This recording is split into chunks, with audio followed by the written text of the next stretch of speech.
Hey everyone, it's JD Asajan and welcome to another episode of FortuneBuilders.tv. It seemed like I need to break up that intro a little bit. I say that same thing every time, but I get excited when we do a new show, and I'm actually really excited about today's show because I got a special guest coming on in a bit.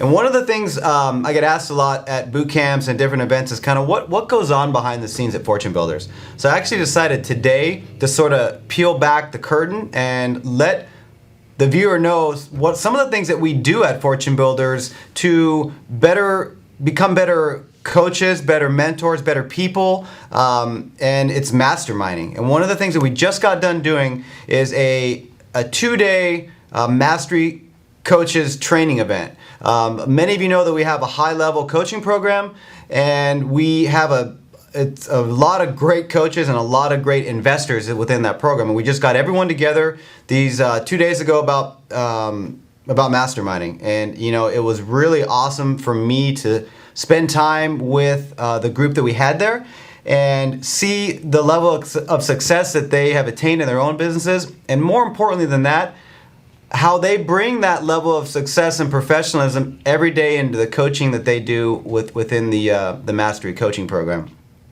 And so what I wanted to do is talk a little bit about that and bring on one of the coaches, and he's actually become a really good friend of mine. He works with us at Fortune Builders. He's a coach. He's an all-around good guy. We call him the most interesting man. I don't always drink beer, but when I do, I prefer those Zakis. He's got a lot of different talents. Mr. Jeff Parker. Come on, my friend. Welcome, buddy. Thank you. Good to have you. It's good to be here. High fiving? All the way up.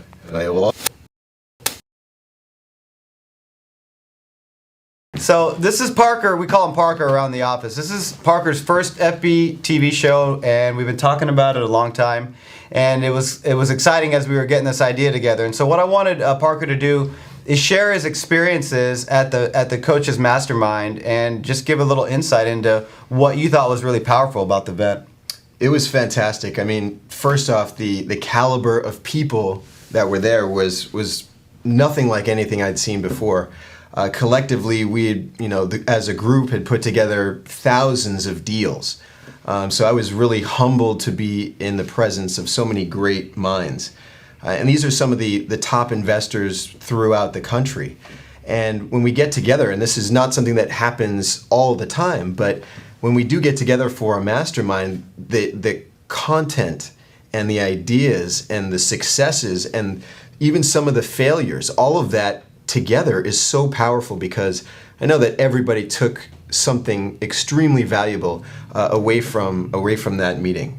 So very, very proud to be a part of that. A couple of takeaways that I had personally really comes down to action, and we always talk about taking massive action on a day-to-day basis. And one of the things that we focus on as coaches is really taking the first step and overcoming that first hurdle, because once you do that, it starts to become a lot easier and you realize, hey, I can actually do this. It's not as complicated as it seems. It's just overcoming that first barrier. And that barrier really is it takes place up here. It's really mental.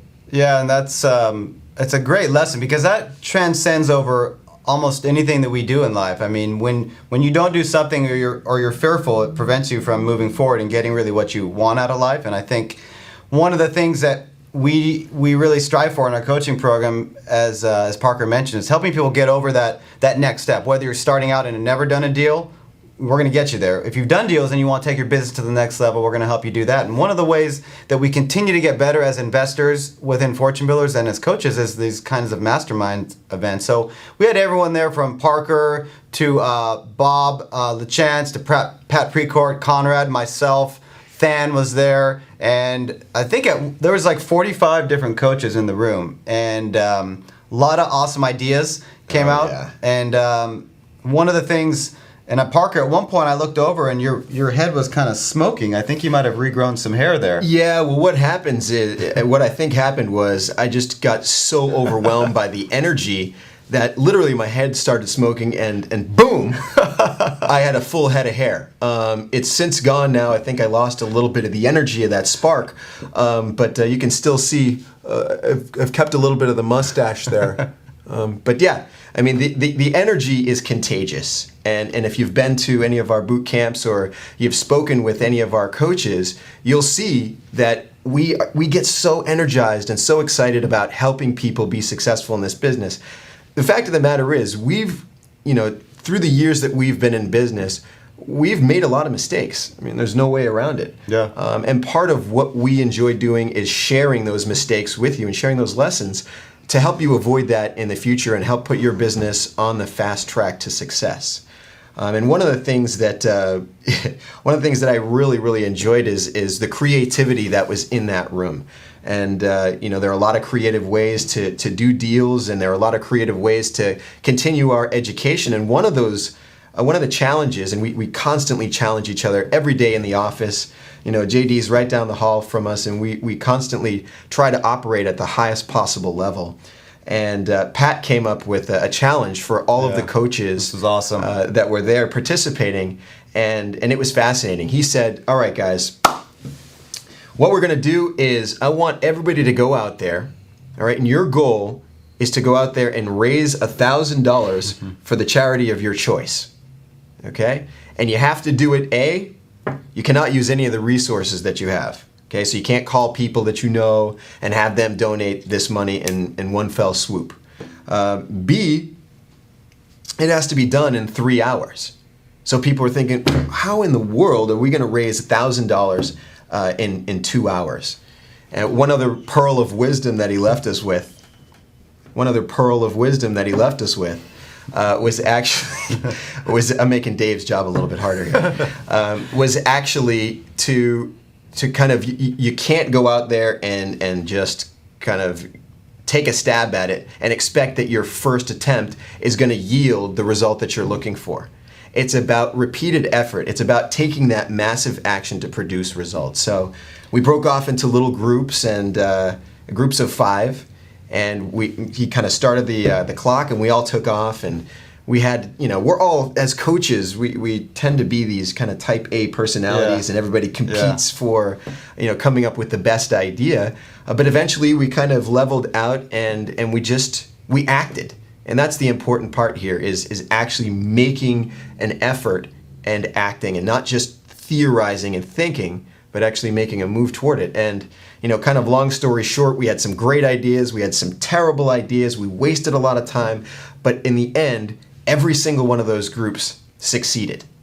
Every single one of those groups succeeded, and in about 2.5 hours, we raised over $10,000 for 5 different charities, 6 different charities. And we had companies, we had individuals, we had mastery students contributing. Mm-hmm. I mean, it was amazing. And at the beginning, again, we were all thinking, how in the world are we going to do this? Is this even possible? But once we set that wheel in motion, it became a momentous occasion. Like a lot of people starting something new, like that exercise was for us, challenges come up. What was the first challenge that your team faced when you got going on the challenge that Pat put in front of you?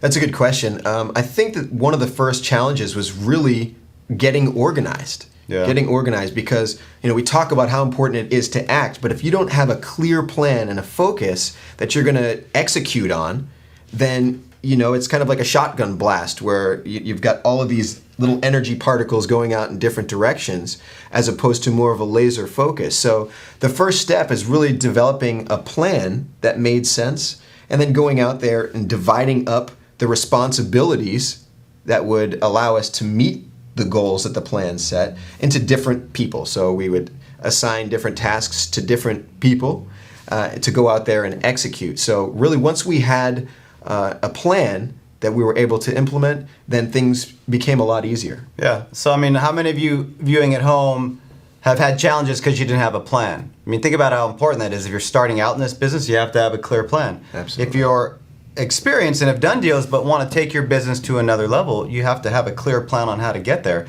And I think as coaches, when we did that experience in that example, it definitely reiterated common challenges that come up as either our students on the other end of a coaching call have when they're starting this business, as we have as individuals when we want to go out and make ourselves better, as you'll have as a human being when you want to go out and make yourself better. You have to have a clear plan, and then as Parker said, man, it's taken massive action. Massive action. That's the end goal, and that was one of the number one takeaways that we had. Nothing gets done just by thinking and just by studying. But one of the expressions that we really like to use around the office and the coaches like to use is speed of implementation. Mm-hmm. When you learn something, it's critical that you take that knowledge and apply it immediately. Otherwise, what good is it if you're not using it?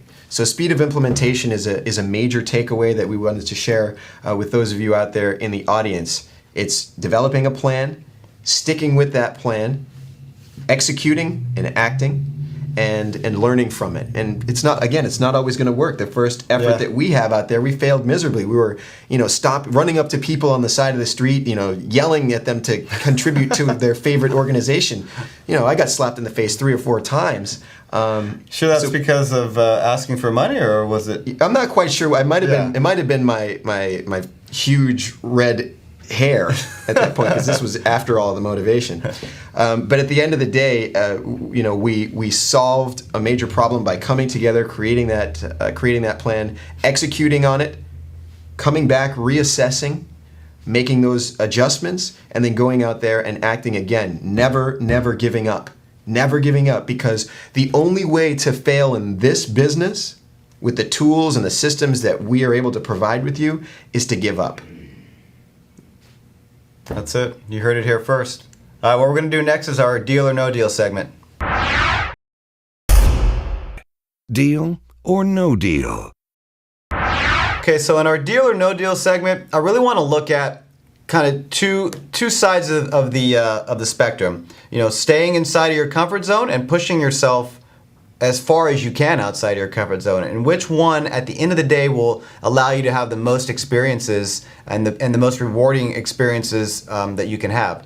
And I think a lot of us know that it's pushing ourselves outside of our comfort zone. Many of us don't know. Many of us are in a comfort zone, we don't even realize we're there. But I can absolutely tell you that consistently pushing yourself outside of your comfort zone and working in that space that challenges you every day will get you the most rewarding experience out of life. And the way that people do that and do it well is by surrounding themselves by other people that push them. And that's what masterminding does, as we were experiencing for the last 2 days. That's what coaching does. That's what you can do in your own lives by deciding who you're going to spend time with. And I can tell you at the end of the day that when you put yourself outside your comfort zone, I can tell you from personal experiences, I've grown more in those examples and those moments than I ever have staying in my comfort zone and being warm and fuzzy, whatever words you want to use there.